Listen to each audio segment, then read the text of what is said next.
있는 분들도 있는데 누군가 깊은 산속을 들어가서 이제 옛날에는 보면은 동물을 잡기 위해서 깊은 구덩이 같은 걸 파놓잖아요. 근데 그 구덩이가 너무 깊어서 깊은 산 속에를 혼자 걸어가다가 그 깊은 웅덩이에 빠져버렸단 말이에요. 자, 그러면 그 깊은 웅덩이에 빠진 그 상태에서 나올 수 있는 길은 없어요. 그 웅덩이가 너무 높아서, 깊어서. 그럼 그 사람이 할 수 있는 게 뭐가 있을까요? 깊은 산 속에서 혼자 그 산길을 가다가 그 덫처럼 만들어진 깊은 웅덩이에 빠졌는데 그 사람 힘으로는 나올 수는 없어요. 어떤 수단으로도. 그럼 그 사람이 할 수 있는 게 뭐가 있을까요? 깊은 산 속인데 지나가는 사람이 있을까요? 자, 그거는 이제 믿는 사람, 하나님이 계신 걸 믿는 사람은 그렇게 말할 수 있는데, 자, 그 사람이 할 수 있는 건 없어요. 그렇다고 해서 그 사람이 그 깊은 산 속에서 아무 말도 안 하고 가만히 있을까요, 그 사람이? 그죠? 빠져나올 방법은 없는데, 거기서 그 사람이 할 수 있는 게 유일한 게 한 개밖에 없단 말이에요. 부르짖는 거 외에는 할 수 있는 게 없어요. 지나가는 사람이 있든 없든, 누가 듣든 안 듣든 상관없이 그 사람이 할 수 있는 것은 부르짖는 것 외에는 할 수 있는 게 없거든요. 우리도 이제 살아가면서 모든 사람이 경험하는 것들이 그런 깊은 웅덩이와 같은 그런 때를 만난다는 거예요. 내 힘으로는 빠져나갈 수도 없고 내 힘으로는 해결할 수도 없고 그런 깊은 웅덩이에서 할 수 있는 거는 유일하게 하나밖에 없는 거예요. 부르짖는 거예요. 근데 세상에 있는 것들은 세상을 향해서 부르짖어 봤자 되지 않을 일이지만 우리 믿음 안에 있는 사람들은 그 깊은 웅덩이에서 우리가 다윗이 고백한 시편의 말씀처럼 내 구원의 하나님, 내 부르짖는 이 기도에 응답하여 주시고 귀를 기울여 주시고 내 이 기도를 들어달라고 하는 그 하나님을 향해 부르짖는 것 외에는 다른 방법이 없어요. 정말 그 깊은 산 속에서 누군가 우연히 지나가다 그 사람을 건져낼 수도 있지만 우리가 삶 속에서 경험하는 그 깊은 웅덩이에서는 오직 거기서 구원해 주실 분은 우리의 구원의 하나님, 한 분 하나님밖에 없는 줄 믿습니다. 그래서 그 상황이 당장 해결되지 않고 내 질병의 고통이, 내 삶의 고통이 지금 당장 해결되진 않더라도 거기서 건져내 주시고 구원해 주실 분은 오직 하나님 한 분밖에 없다는 것을 믿고 구하고 부르짖는 길 외에는 다른 방법이 없습니다. 그래서 그 언젠가 하나님의 시간표, 하나님의 때가 되면 그 반드시 구원의 역사는 우리 인생 가운데 나타날 줄로 믿습니다. 자, 오늘 하나님의 말씀은 마태복음 25장 31절에서 46절 말씀까지인데 40절까지 읽고 그리고 46절을 읽도록 하겠습니다. 마태복음 25장 31절에서 46절 말씀까지입니다. 40절까지 읽고 그 다음에 건너뛰고 46절을 읽도록 하겠습니다. 인자가 자기 영광으로 모든 천사와 함께 올 때에 자기 영광의 보좌에 앉으리니 모든 민족을 그 앞에 모으고 각각 구분하기를 목자가 양과 염소를 구분하는 것 같이 하여 양은 그 오른편에 염소는 왼편에 두리라. 그때에 임금이 그 오른편에 있는 자들에게 이르시되 내 아버지께 복받을 자들이여 나와 창세로부터 너희를 위하여 예비된 나라를 상속받으라. 내가 줄일 때에 너희가 먹을 것을 주었고 목마를 때에 마시게 하였고 나그네 되었을 때에 영접하였고 헐벗었을 때에 옷을 입혔고 병들었을 때에 돌보았고 옥에 갇혔을 때에 와서 보았느니라. 이에 의인들이 대답하여 이르되 주여 우리가 어느 때에 주께서 줄이신 것을 보고 음식을 대접하였으며 목마르신 것을 보고 마시게 하였나이까? 어느 때에 나그네 되신 것을 보고 영접하였으며 헐벗으신 것을 보고 옷 입혔나이까? 어느 때에 병드신 것이나 옥에 갇히신 것을 보고 가서 배웠나이까 하리니 임금이 대답하여 이르시되 내가 진실로 너희에게 이르노니 너희가 여기 내 형제 중에 지극히 작은 자 하나에게 한 것이 곧 내게 한 것이니라 하시고 46절 읽겠습니다. 그들은 영벌에 의인들은 영생에 들어가리라 하시니라. 아멘. 오늘 말씀의 제목은 영벌과 영생이라는 제목입니다. 이제 더위가 이제 많이 좀 누그러진 것 같아요. 무엇이든지 보면 다 때가 있는 것 같습니다. 성경 말씀에도 태어날 때가 있으면 죽을 때가 있고, 슬플 때가 있으면 기쁠 때가 있고, 아프면 치료받을 때가 있고, 이제 그렇게 때가 있다고 말씀하신 것처럼 이 세상의 세월의 때도 아무리 더워도 그 때가 되면 이렇게 누그러지는 모양입니다. 한 주간도 너무 수고하셨고, 오늘도 또 하나님 앞에 함께 예배하게 되어 너무나 감사합니다. 자, 우리가 하나님의 존재를 계시냐 안 계시냐부터 시작해서 그 하나님이 만약 또 계시다면 그분은 어떤 하나님이냐, 그분은 영원하신 하나님이냐 아니냐, 이런 논란들도 많아요. 이제 믿지 않는 세상에서는 하나님의 존재 자체를 두고도 이야기를 하지만 우리 믿음 안에 있는 사람들은 하나님이 계신 것은 다 알아요. 그분이 창세기 1장 1절에처럼 천지를 창조하셨다는 것도 우리가 받아들이고, 그리고 그분이 영원하시다는 것도 우리는 알아요. 근데 이 영원하신 하나님이 우리를 만들었잖아요. 사람을 창조하셨어요, 흙으로. 그리고 그 코에 생기를 불어넣으셨어요. 하나님께서 말씀하시기를 우리의 형상을 따라 사람을 만들자라고 하셨거든요. 그래서 우리는 하나님의 형상을 따라 만든 존재예요. 그럼 하나님을 형상을 따라 만들었다고 했을 때 그걸 지정의라고도 표현하고 많이 표현하지만, 자, 그런 것을 다 떠나서 하나님은 영원하신 하나님이시다. 근데 그 하나님이 하나님의 형상을 따라 우리를 만들었다면 그러면 우리도 영원할까요? 안 영원할까요? 자, 안 영원하다고 이제 말을 해야지 맞는 말일 것 같잖아요. 하나님은 우리 코에 생기를 불어넣었는데 그 생기는 하나님의 생기예요. 하나님의 생기는 영원한 겁니다, 그것은. 그럼 결국 우리의 존재도 바꿔 말하면 영원하다는 거예요. 근데 우리는 그걸 받아들이기 힘들어요. 왜냐하면 세상에 육을 입고 있는 동안에 죽으면 그걸 끝이라고 받아들이니까 영원하다고 생각을 안 해요. 근데 하나님은 하나님의 형상을 따라 우리를 만들었기 때문에 우리도 영원하다는 거예요. 그리고 성경은 그것을 말하고 있습니다. 하나님이 영원하신 것처럼 우리 인간의 그 생명, 그 영혼도 영원하다는 거예요. 오늘 이 말씀의 제목이 영벌과 영생이잖아요. 자, 영벌은 영원한 형벌이에요. 끝나지 않은, 그 하나님이 영원하신 것처럼 시간의 끝이 없는 그 영원을 말하는 거예요. 영원한 형벌.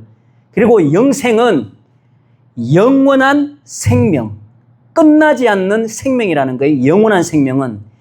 우리가 생각할 때는 육을 입고 있는 이 세상만 유한하다고 이야기하고 끝이 이 세상에서 생명을 잃으면 끝이라고 생각하는데 하나님은 그렇게 말씀하지 않습니다. 반드시 영원한 형벌과 영원한 생명이 반드시 있다라고 하나님은 말씀하고 있습니다. 우리 오늘 이제 말씀에서 이제 양과 염소에 대한 이야기도 이제 읽어서 나왔고, 이제 내용이 쭉 이제 읽은 내용처럼 그 다음에 생략된 내용이 제가 41절에서 44절도 좀 이따가 이제 같이 읽어보겠지만, 이제 영벌과 영생에 대한 이야기입니다. 우리 이제 세상에 살아가면서 항상 선택을 하고 살아요.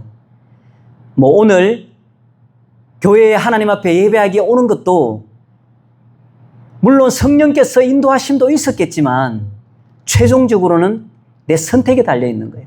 내가 오늘 이곳에 오지 않기로 선택을 하고 결정을 하면 이 자리에 있을 수 없어요, 절대. 그것도 내가 선택한 일이에요. 근데 우리가 세상을 살면서 선택할 수 없는 일, 내가 선택을 하고 싶어도 선택을 할 수 없는 일들이 세상에는 많이 있어요. 그 중에서도 가장 중요한 것 두 가지가 있는데 그 첫째가 태어나는 겁니다. 내가 이 세상에 탄생하는 것. 이건 내가 선택할 수 없어요. 아무리 내가 원해도 그것은 선택할 수 없어요. 국가도 선택할 수 없고 내가 지역도 선택할 수 없고 어떤 선택도 할 수 없어요. 그런데 그 일이 나한테서 일어났습니다. 우리에게 다 일어났어요. 태어나는 것은. 그래서 태어나는 것은 한 번씩 다 경험을 했어요. 내가 선택할 수 없었지만. 그런데 남아있는 선택할 수 없는 일이 있습니다. 이 세상 존재하는 그 어떤 누구도 아무리 내가 선택하고 싶어도 선택할 수 없는 일이 한 가지 있어요. 그것을 우리가 경험해보지 못한 일입니다. 그게 바로 죽음입니다. 아무도 선택할 수 없어요. 아무리 내가 오래 살고 싶고 나는 300년, 400년, 1000년을 살고 싶고 그 선택을 내가 아무리 해도 그거는 선택할 수 있는 일이 아니에요. 그리고 그것은 나에게 일어나지 않은 일입니다. 근데 좀 전에도 우리가 이 예배에 오는 것조차도 우리가 선택에 의한 것이라고 말씀드렸다시피 우리가 육신의 생명이 끝나는 그 순간까지 선택할 수 있는 게 있어요, 한 가지가. 그것은 바로 내가 살아있는 동안 어떻게 살 것인가는 선택할 수 있다는 거예요. 내가 어떤 방식으로 살며 내가 무엇을 위해 살며 나는 어떻게 살 것이라는 것만큼은 내가 선택할 수 있다는 거예요. 그래서 오늘 말씀은 우리 읽은 오늘 마태복음 25장에 있는 말씀은 그것을 전제로 하고 있습니다. 어떻게 살 것인가에 대한. 우리가 이제 또 한 가지 말씀드리면은 살아가는 인생 중간중간에 이제 목적 같은 게 하나씩 생깁니다, 이제. 수험생들은, 고3일의 수험생들은 나는 서울대를 간다거나, 고대를 간다거나, 아니면 나는 의대를 간다거나 어떤 그런 것처럼 하나의 목적이 생기면 그럼 자기가 그 목적 때문에 내가 1년을 아니면 3년을 어떻게 살 것인가를 결정을 합니다. 내가 먹고 싶은 것 참아가면서 놀고 싶은 것 참아가면서 나는 어떻게 시간을 들여서 공부를 할 것인가를 선택을 합니다. 그 대학 입시라는 것 때문에. 취업을 준비하는 사람들도 마찬가지겠죠.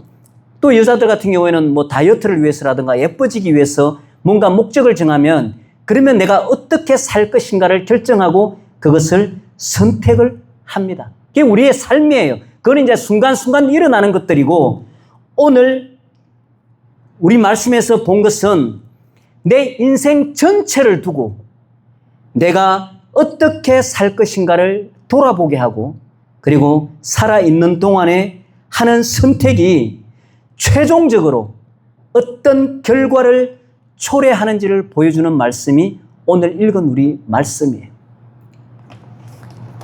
우리 31절 같이 읽도록 하겠습니다. 인자가 자기 영광으로 모든 천사와 함께 올 때에 자기 영광의 보좌에 앉으리니. 자, 예수님이 영광으로 모든 천사와 함께 다시 올 때에, 이거는 이제 우리 인류 역사의 마지막을 말하는 거예요. 최종, 이 우리 인류의 모든 역사의 끝, 그 시점에 예수님께서 영광으로 천사와 함께 오는데 자기 영광의 보좌에 앉으리니. 이 영광의 보좌는 심판석이에요. 예수님이 십자가에 못 박히시고 부활하시고 이 땅에 있는 모든 사람들에게 구원을 선포했어요. 이 세상의 모든 죄들은 다 용서되었다. 나에게로 오는 자는 이제 예수 그리스도께서 말씀하시는 그 영광의 자리에 함께 있게 될 것이라고 말씀하고, 그리고 그 마지막 때에는 그 영광의 보좌, 심판의 자리, 심판석에 앉으신다는 거예요. 그리고 32절 또 읽겠습니다. 모든 민족을 그 앞에 모으고 각각 구분하기를 목자가 양과 염소를 구분하는 것 같이 하여. 자, 모든 민족을 그 앞에 모은다고 말씀하세요. 인류 역사의 마지막 예수님이 다시 오실 때는 자, 모든 민족을 그 앞에 모으는데 이미 1000년 전에 2000년 전에 돌아가신 분들은 무덤 속에 있잖아요. 바다 속에 있는 분들도 있고 산 속에 있는 분들도 있고, 그리고 우리는 이제 그 시간의 차이일 뿐이지만 이미 그 많은 시간 동안에 이미 돌아가시고 안 계신단 말이에요. 어제 돌아가신 분도 계시고. 근데 성경은 말하기를 모든 민족을 그 앞에 모은다라고 말씀합니다. 어제 돌아가신 분도 10년, 1000년 전에 돌아가신 분도 다 불러 모은다는 거예요. 그럼 누구를 불러 모은다는 말이냐? 모든 민족 가운데는 믿는 사람이든 믿지 않는 사람이든 모든 사람을 말하는 거예요. 믿지 않는 사람은 믿지 않는 사람대로, 믿는 사람은 믿는 사람대로 불러 모으는데 이 말씀은 부활을 전제하는 거예요. 부활.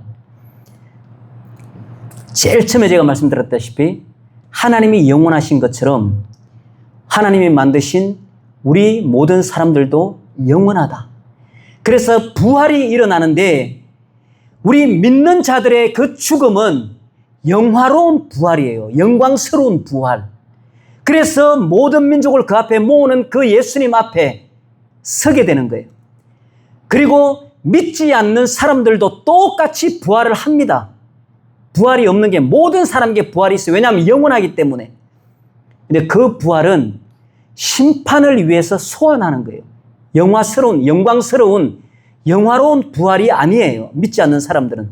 심판받기 위해 부활하는 거예요. 쉽게 말하면 소환당하는 거예요. 소환. 그렇게 모든 민족이 예수님 앞에 다 모입니다. 그런데 예수님은 그 앞에서 목자가 양과 염소를 구분하는 것 같이, 우리 이제 1세기 팔레스타인과 이스라엘 지역에서는 양과 염소를 칠 때에 양과 염소를 같이 풀어놓고 키웠대요. 이렇게 풀뜯게 하고. 근데 밤에 이제 들어올 때는 염소는 추위를 많이 타기 때문에 양과 같이 두지를 않는데, 그래서 양과 염소를 분리해서 밤에는 자게 한대요. 이제 그런 것을 비유로 예수님께서 하시는 말씀이에요. 그렇게 목자가 밤에, 낮에는 나가서 같이 풀을 뜯다가 이제 안식하기 위해서 들어올 때는 그 양과 염소를 구분하는 것 같이 모든 민족을 불러 모으고, 33절 같이 읽겠습니다. 양은 그 오른편에, 염소는 왼편에 두리라. 모든 사람들이 이제 부활을 했어요. 무덤에 있던 사람들도, 바다에 있는 사람들도, 그리고 산속에 있는 사람들도, 그 어디에 있던 100년 전이든 1000년 전이든 그 시점이 언제든 상관없이 모든 사람이 다시 부활을 해서 예수님 앞에 서게 되는 거예요. 어떤 사람들은 영광스러운 부활로 예수님 앞에, 어떤 사람들은 그 영광이 없는 그냥 심판받기 위해 부활해서 예수님 앞에 서게 되는 거예요. 그래서 그 구분을 하는데 양은 오른편에, 염소는 왼편에 두신다는 거예요. 이제 그 뒤에 이제 34절부터 나오는 말씀이 우리가 살아있는 동안에 어떻게 살 것인가를 선택한 것에 대한 그 결론의 말씀이 나와 있습니다. 34절 같이 읽도록 하겠습니다. 그때에 임금이 그 오른편에 있는 자들에게 이르시되 내 아버지께 복받을 자들이여, 나와 창세로부터 너희를 위하여 예비된 나라를 상속받으라.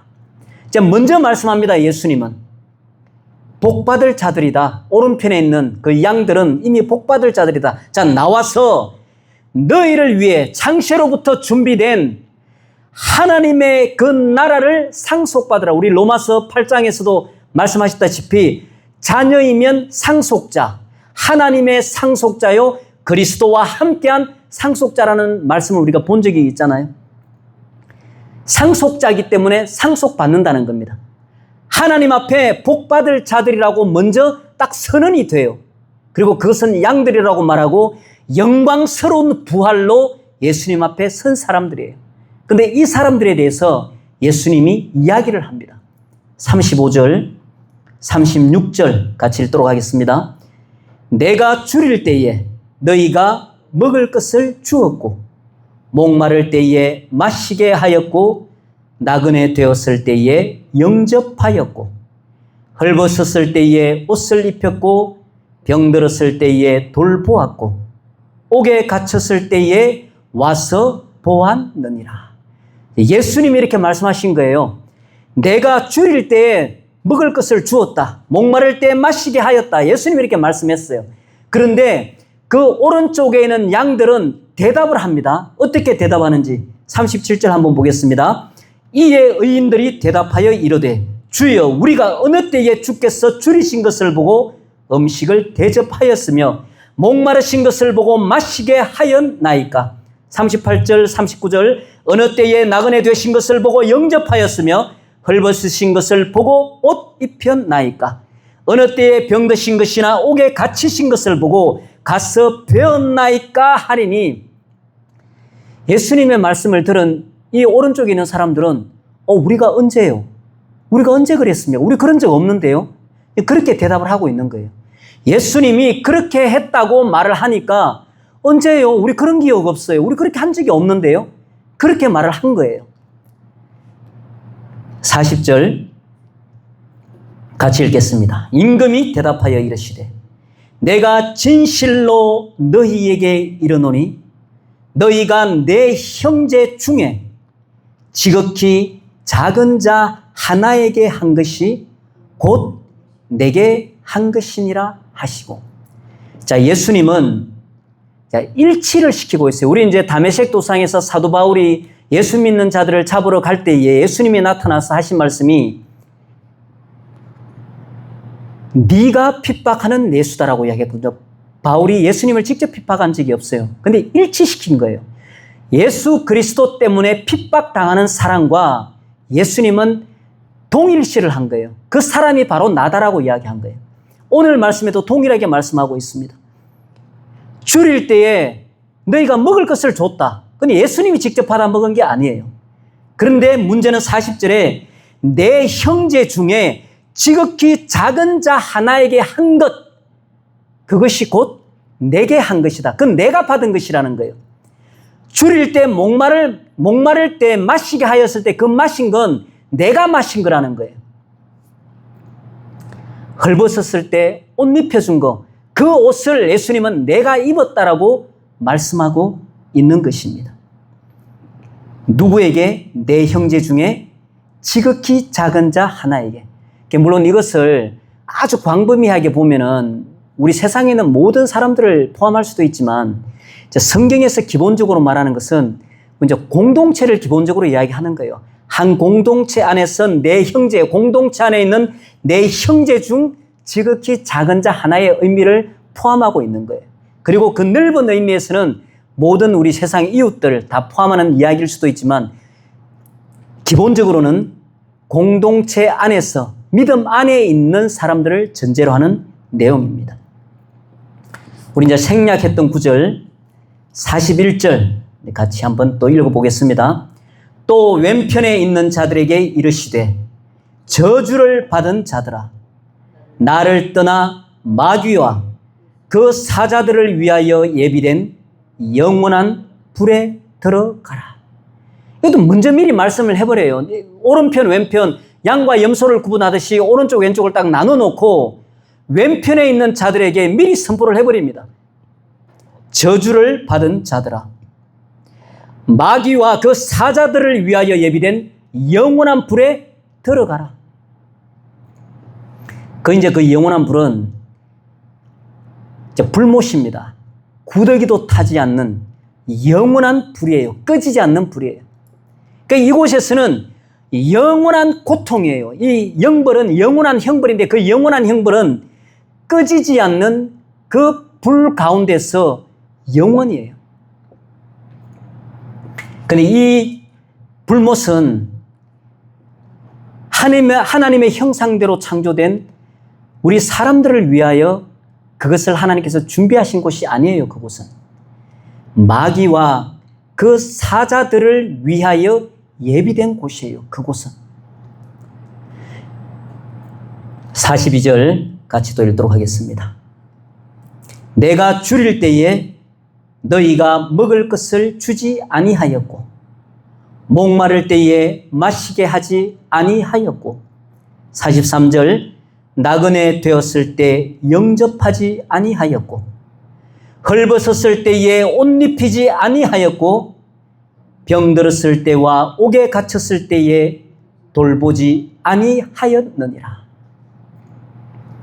자, 예수님이 좀 전에 오른쪽에 있는 사람들에게 말한 것과 정반대의 말씀을 하시는 거거든요. 너희들은 하지 않았다. 목마를 때, 헐벗었을 때, 배고플 때 하지 않았다. 근데 44절에 이 사람들도 대답을 합니다. 같이 또 읽어보겠습니다.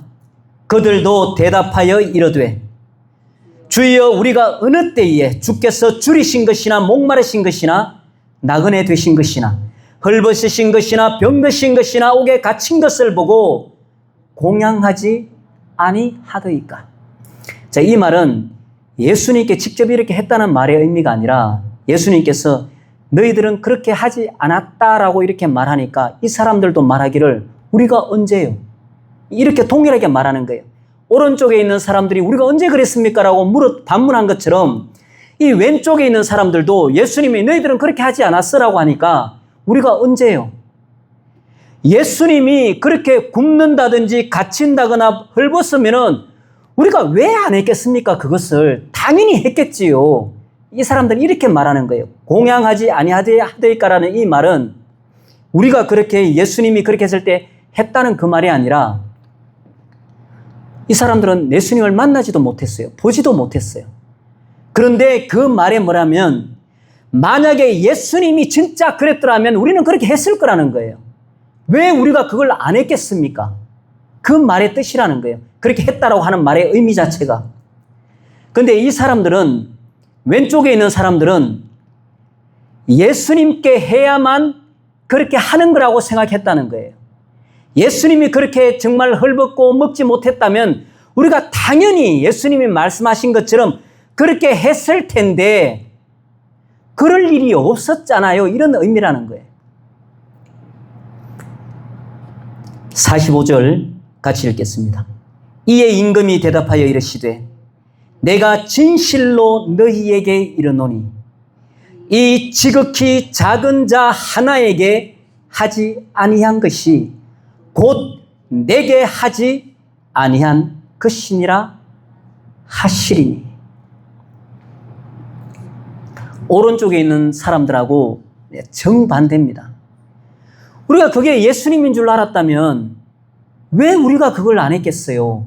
예수님인 줄 몰랐으니까 그렇게 안 했지요. 이 말의 의미란 말이에요. 그러면 지극히 작은 자 하나의 그 말의 의미가 우리가 밖에서 정말 어떤 거지가 굶어 죽을 지경이 됐는데 그 사람에게 먹을 것을 하나 준다고 해서 그 사람에게 입을 것을 하나 준다고 해서 우리가 그 사람에게 기대할 수 있는 게 뭐 하나라도 있겠어요? 기대할 수 있는 게 없잖아요. 그러면 그 말의 의미는 뭔가 대가를 바란다거나 뭔가 나중에 잘 될 것을 바라고 그것을 하지 않았다는 거예요. 그러니까 우리가 오른쪽에 있는 사람들은 예수님이 말씀하신 것처럼 그렇게 하였다 하더라도 그 사람은 그 인식조차 없는 거예요. 내가 이것을 해주고 나면 저 사람이 나중에 나에게 뭘 해줄 거라고 한다거나 저 거지가 나중에 나에게 뭘 잘되게 해줄 거라고 한다거나 그런 인식에 의해서 그걸 하지 않는다는 거예요. 그냥 자연스럽게 그 행동이 나왔다는 걸 말하는 거예요. 근데 왼쪽에 있는 사람들은 그렇지 않다는 거예요. 내가 나에게 뭔가 옳은 것이 있지 않으면 내가 할 이유가 없는 거예요. 나에게 이득이 되고 내 욕심이 이루어지는 이런 일이 아니라면 그것을 할 필요가 없는 거예요. 예수님 정도 돼야 내가 도와줘도 뭔가 나에게 오는 것이 있을 텐데 그렇지 않은 사람들에게는 지극히 작은 자, 힘없고 약한 자에게는 내가 그거 해봤자 나에게 올 것이 없는데 내 그걸 왜 해야 되냐는 거예요. 그런 의미를 포함하고 있는 거예요. 이 지극히 작은 자 하나에게 하지 아니한 것이 곧 내게 하지 아니한 것이니라. 예수님도 동일하게 여기서도 나와 그 지극히 작은 자를 동일시하고 있어요. 일치시키고 있다는 이야기거든요. 그 사람이 바로 나야. 그 헐벗고 있는 그 사람이 바로 나야. 먹지 못하고 있는 그 사람이 바로 나라고 예수님은 이야기를 하고 있는 겁니다. 그럼 이 사람들은 지금 이 시점에서는 이야기할 수 있겠죠. 그럼 진작에 이야기해 주시죠. 그 사람이 예수님이라고 진작에 이야기해 줬으면 우리가 했을 거 아닙니까? 이렇게 반문할 수도 있어요. 이제 46절에 말씀 같이 읽도록 하겠습니다. 그들은 영벌에, 의인들은 영생에 들어가리라 하시니라. 우리가 이제 25장 앞절에 보면은 이제 열처녀 비유도 있고 이제 예수님 여러 가지 비유를 말씀하시거든요. 깨어 있으라. 그리고 준비하고 있으라. 그리고 믿음에서 돌아서지 말고 충성하는 자리에 있으라. 그런 말씀 후에 오늘 이 말씀을 예수님이 하시는 거예요. 예수님은 분명히 말씀합니다. 마지막 때에 우리가 언제 죽든 상관없이 이 세상의 마지막은 반드시 오는데 그 마지막에는 반드시 심판하는 자리가 있다. 그 심판하는 자리는 오른쪽 왼쪽을 나누신다. 반드시. 그래서 믿는 자들과 믿지 않는 자들을 나누신다. 그리고 죽은 가운데서, 무덤 가운데서, 그리고 바다와 산 가운데서 예수님은 모든 사람들을 거기서 불러내신다. 그것이 부활인 거예요. 믿는 자들은 영광스러운 부활, 그리고 믿지 않는 자들은 심판받기 위한 소환이 되는 거예요. 그래서 영원 속으로 들어갑니다.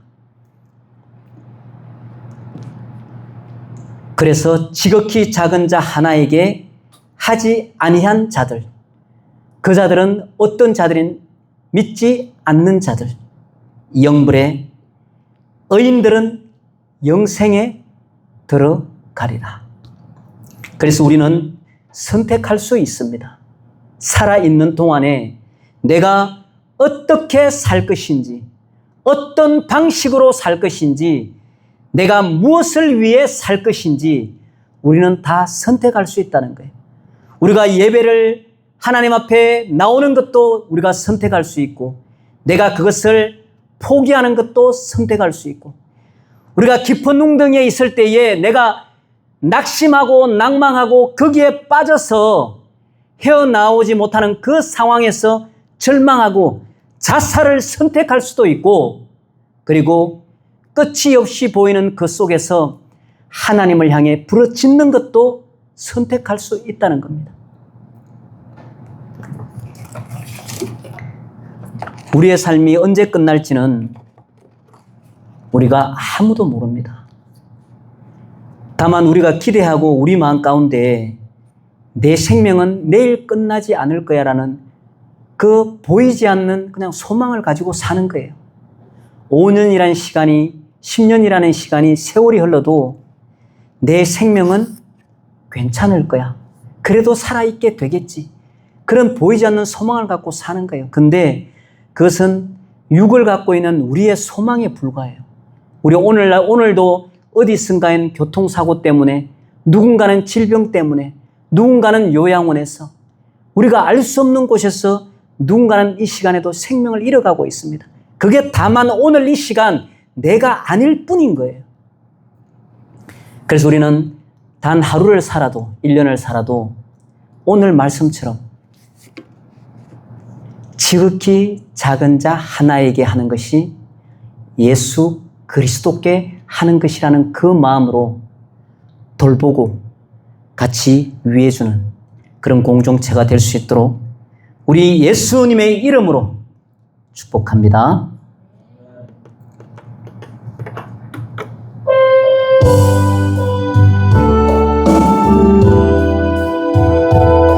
아버지 감사합니다.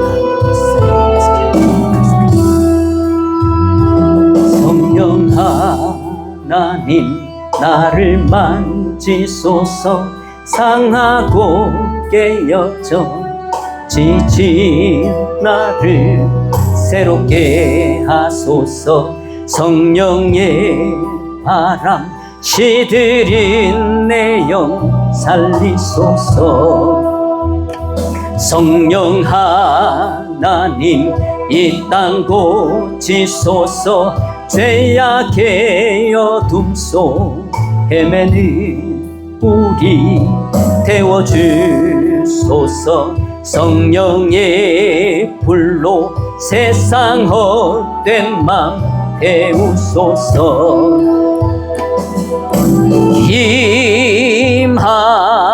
힘하소서. 성령 하나님이시여 지금 이곳에 임하소서. 바람처럼 불처럼 성령이여 임하소서.